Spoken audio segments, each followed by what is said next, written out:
महीने की पहली तारीख को ना फोन की स्क्रीन पर एक बहुत ही छोटा सा मैसेज फ्लैश होता है, सैलरी क्रेडिटेड। हाँ, सबसे खुशी देने वाला मैसेज। एग्जैक्टली उस एक मैसेज को देखकर जो सुकून मिलता है ना, वो शायद किसी और चीज में नहीं है।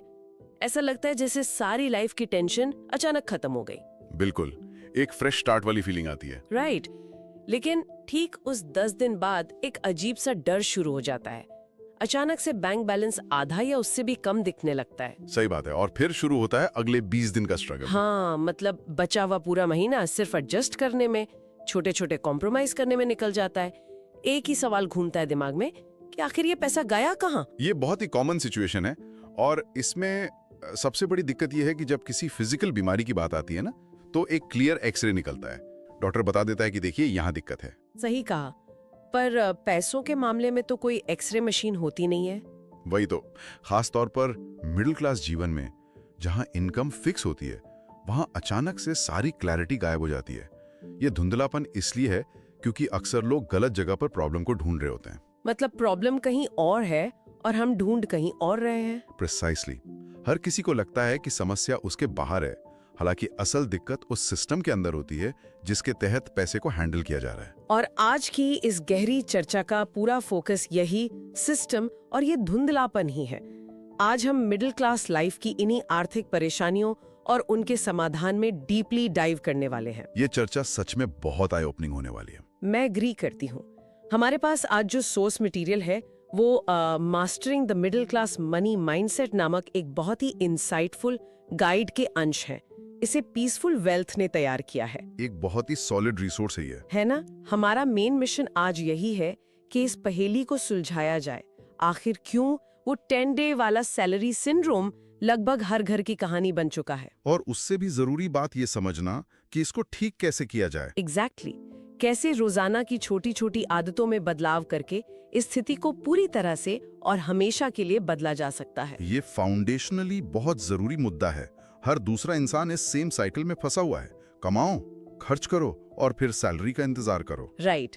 अब देखिए, सोर्स मटेरियल में ना शुरुआत में ही एक ऐसी बात कही गई है जो किसी को भी थोड़ी अजीब लग सकती है। कौन सी बात? अक्सर लोगों का मानना होता है कि उनकी सबसे बड़ी समस्या उनकी कम आमदनी यानी लो इनकम है। हाँ, ये तो यूनिवर्सल सोच है, हर कोई यही बोलता है। वही ना, सब सोचते हैं कि जिस दिन सैलरी डबल हो जाएगी, बस उस दिन सारे फाइनेंशियल प्रॉब्लम्स एकदम जादू से खत्म हो जाएंगे। पर रियलिटी इससे बिल्कुल अलग है। सही में सोर्स एक चौंका देने वाला सच सामने रखता है कि असली समस्या आमदनी का कम होना है ही नहीं, बल्कि प्लानिंग का ना होना है। यही वो एग्जैक्ट पॉइंट है जहाँ सबसे बड़ा मेंटल ब्लॉक आता है। लोग इनकम को जादुई छड़ी मान लेते हैं, पर असल में वो जादुई छड़ी नहीं होती। बिल्कुल नहीं। रियलिटी ये है कि अगर फाउंडेशनली पैसे को मैनेज करने की आदत नहीं है, तो बढ़ी हुई इनकम सिर्फ बढ़े हुए खर्चों को जन्म देती है। ओह, जिसको लाइफस्टाइल इन्फ्लेशन कहते हैं। एग्जैक्टली। अगर आज कोई 20,000 कमा रहा है और पूरे 20,000 खर्च कर रहा है, तो कल 50,000 कमाने पर उसके खर्चे नेचुरली उस लेवल तक एक्सपैंड हो जाएंगे। मतलब बकेट का साइज बड़ा होने से फर्क नहीं पड़ेगा अगर उसमें छेद है। सही पकड़ा आपने। और इस नॉलेज का फायदा तभी है जब इसको प्रैक्टिकल लाइफ में एक्टिवली अप्लाई किया जाए। चलिए इसको थोड़ा डिटेल में समझते हैं। शुरू में जो इंट्रो में हमने प्लानिंग की कमी की बात की थी ना, सोर्स मटेरियल में उसको समझाने के लिए एक रियल लाइफ उदाहरण दिया है। हाँ, वो 50,000 वाली केस स्टडी। ओ वेट, 25,000 वाली। हाँ, 25,000 वाली। एक व्यक्ति था जिसकी सैलरी सिर्फ 25,000 थी।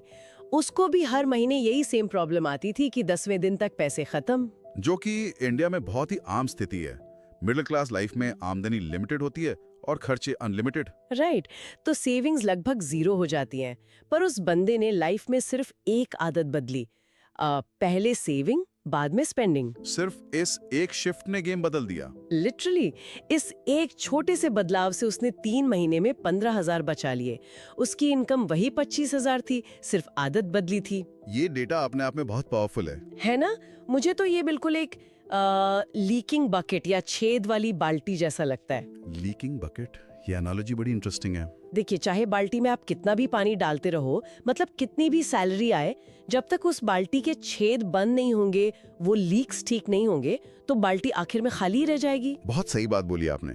जब तक लीक्स ब्लॉक नहीं होते, आमदनी का फ्लो बढ़ाने का कोई फायदा नहीं। पर यहाँ मैं थोड़ा पुशबैक देना चाहती हूँ। हाँ बिल्कुल, बताइए। थियोरी में ये छेद बंद करना सुनने में बहुत अच्छा लगता है, पर आजकल देखे ना, महंगाई इतनी ज्यादा है। इन्फ्लेशन तो वाकई काफी ज्यादा है। राइट, एक आम इंसान की जरूरतें ही बड़ी मुश्किल से पूरी होती हैं।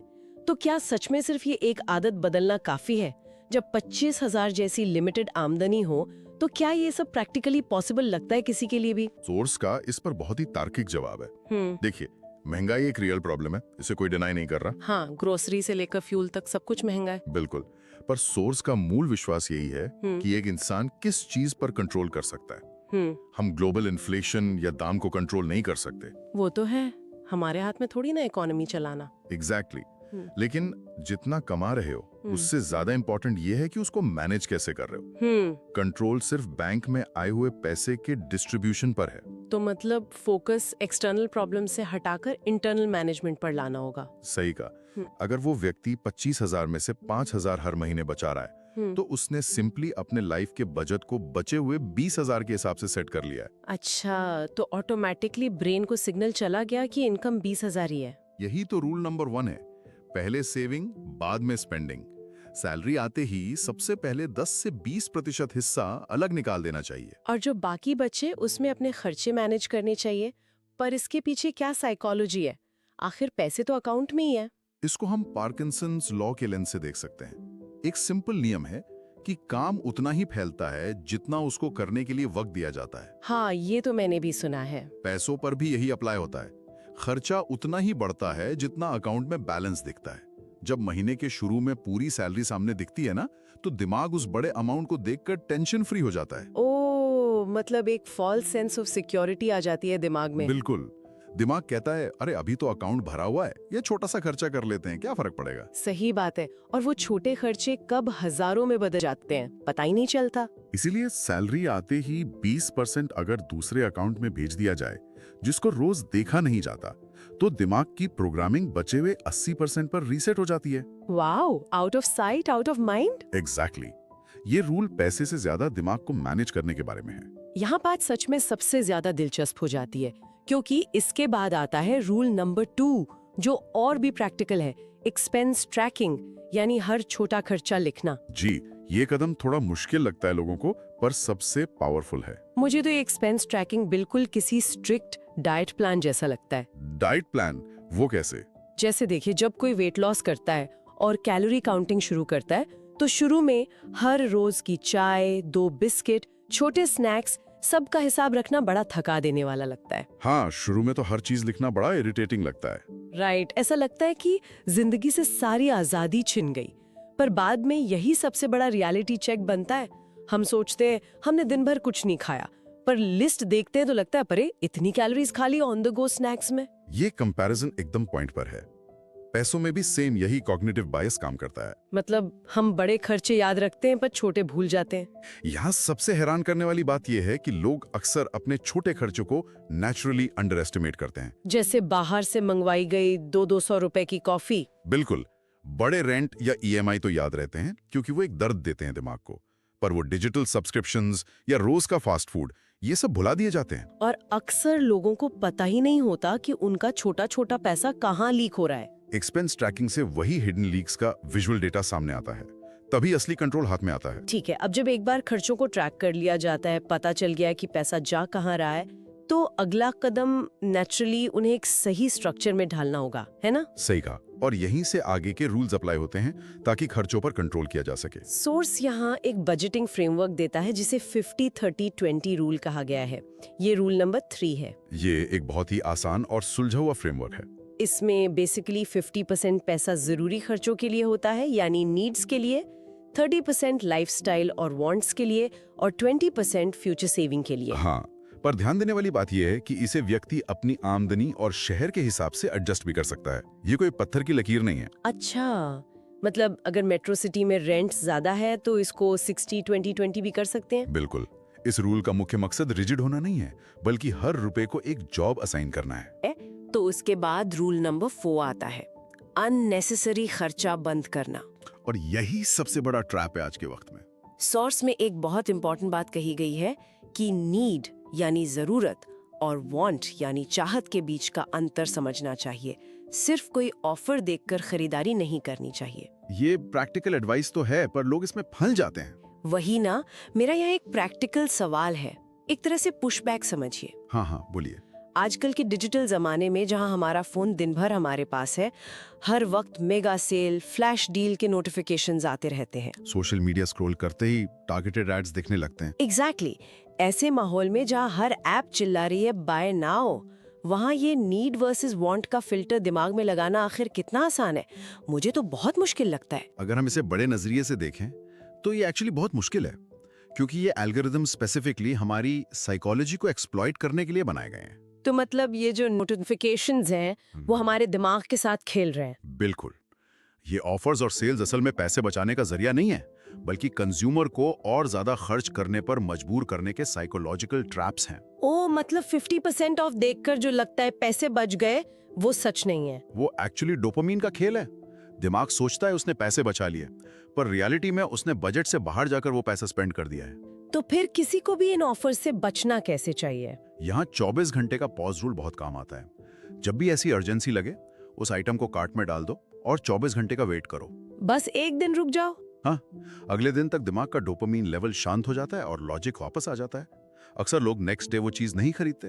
वाओ, ये तो बड़ा सिंपल और एक्शनेबल तरीका है फालतू खर्चों को रोकने का। एक दिन का डिले। ये छोटी सी आदत हजारों रुपए बचा लेती है। सही बात है। अब इस सब डिसिप्लिन, एक्सपेंस ट्रैकिंग और बजटिंग से आगे बढ़ते हैं, रूल नंबर 5 पर आते हैं, जो कि इस पूरे सिस्टम का आखिरी लक्ष्य यानी अल्टीमेट गोल दिखाता है। और वो है एक सेफ्टी नेट बनाना। बिल्कुल, emergency fund. Source strongly suggest करता है कि कम से कम 3 से 6 महीने का खर्चा बचाकर रखना जरूरी है। ये लिटरली एक सेफ्टी शील्ड की तरह काम करता है, जिंदगी में किसी भी अचानक आने वाले तूफान के खिलाफ। और मुझे लगता है ये सिर्फ मैथ्स नहीं है, ये एक बहुत बड़ा माइंडसेट शिफ्ट है। सोर्स का सबसे गहरा विचार जो मुझे लगा, वो ये है कि मिडिल क्लास आदमी के पास भले ही लग्जरी कम होती है, हाँ, फाइनेंशियल लिमिटेशंस होती हैं। राइट, लेकिन डिसिप्लिन यानी अनुशासन उसकी सबसे बड़ी स्ट्रेंथ होती है, एक सुपर पावर की तरह। जो आदमी लिमिटेड रिसोर्सेज में सेविंग सीख गया, वो कभी फाइनेंशियली वीक नहीं रहेगा। ये बहुत खूबसूरत थॉट है। दुनिया में 2 ही तरह के लोग होते हैं, एक वो जो कमाते हैं और लाइफस्टाइल को अपग्रेड करने में सब खर्च कर देते हैं, और दूसरे वो जो कमाते हैं, डिसिप्लिन दिखाते हैं और अपना फ्यूचर बनाते हैं। उनकी नेटवर्थ सिर्फ उनकी चीजों में नहीं होती, उनके अकाउंट्स में होती है। तो आखिर इस सब का क्या मतलब है? ये सारी चर्चा का इम्पैक्ट जिंदगी पर क्या पड़ता है? इसका सीधा असर इंसान की मेंटल पीस पर पड़ता है। मतलब लाइफ की शांति और आजादी से ये कनेक्टेड है? पूरी तरह से। डिसिप्लिन से सिर्फ बैंक अकाउंट में पैसे नहीं बढ़ते। जब आपके पास 6 महीने का इमरजेंसी फंड होता है, तो कल का डर खत्म हो जाता है। हाँ, डर नहीं रहता कि बॉस ने कल निकाल दिया तो क्या होगा। एग्जैक्टली। फियर ऑफ टुमारो खत्म होना ही सच्ची आजादी है। जब टेंशन खत्म होती है, तब इंसान अपनी ग्रोथ के बारे में सोच पाता है। यही इस पूरी जानकारी को अप्लाई करने का असली फायदा है। ये तो बहुत ही गहरी बात है। तो आज इस चर्चा को एक तेजी से रिकैप करते हैं। हमने देखा कि पैसों का जल्दी खत्म होना आमदनी की कमी नहीं, बल्कि हैबिट और प्लानिंग का मुद्दा है। सबसे पहली और इम्पोर्टेंट रियलाइजिंग यही थे। और इसके लिए 5 नियम देखे हमने। पहले सेविंग, बाद में स्पेंडिंग। दूसरा, हर खर्चे को डाइट प्लान की तरह ट्रैक करना। तीसरा, 50-30-20 रूल का फ्रेमवर्क। चौथा नियम, फालतू खर्चों को रोकना और ऑफर्स ट्रैप से बचना 24 घंटे के वेट रूल से। सही। और पांचवा, एक इमरजेंसी फंड बनाना जो माइंड को पीस दे। ये 5 नियम मिलकर एक मजबूत फाइनेंशियल बुनियाद बनाते हैं। जो लोग भी ये चर्चा सुन रहे हैं, उनके लिए एक बात समझना यहाँ बहुत जरूरी है। फाइनेंशियल सिक्योरिटी रातों रात किसी जादू से या किसी बढ़ी हुई सैलरी से नहीं आती। हाँ, मैजिक वॉन्ड नहीं है कोई। बिल्कुल नहीं। ये रोजाना की छोटे छोटे अनुशासन और डिसिप्लिन से आती है। सही कहा। और इस डीप डाइव को खत्म करने से पहले मैं एक नया और थोड़ा सोचने पर मजबूर करने वाला सवाल छोड़कर जाना चाहती हूँ। एक फाइनल थॉट। हाँ, देखिए, सोर्स ने हमें बताया कि डिसिप्लिन मिडिल क्लास की सबसे बड़ी ताकत है, जो उन्हें पैसे बचाने में मदद करती है। लेकिन जरा सोचिए, अगर इस डिसिप्लिन वाली सुपर पावर को सिर्फ बैंक अकाउंट में पैसे बचाने तक ही सीमित ना रखकर अपना टाइम इन्वेस्ट करने और नई स्किल सीखने में लगाया जाए, तो क्या होगा? ये पर्सपेक्टिव तो गेम चेंज कर सकता है ना? क्या यही अनुशासन उस लिमिटेड इनकम की बाउंड्री को हमेशा के लिए तोड़ने की चाबी नहीं बन सकता? इस डिसिप्लिन से इनकम सीलिंग ही ब्रेक की जा सकती है। बहुत ही पावरफुल सवाल है ये। इस गहरे विचार के साथ हमारी आज की ये डीप डाइव यहीं समाप्त होती है। हम अगले विषय पर जल्दी मिलेंगे।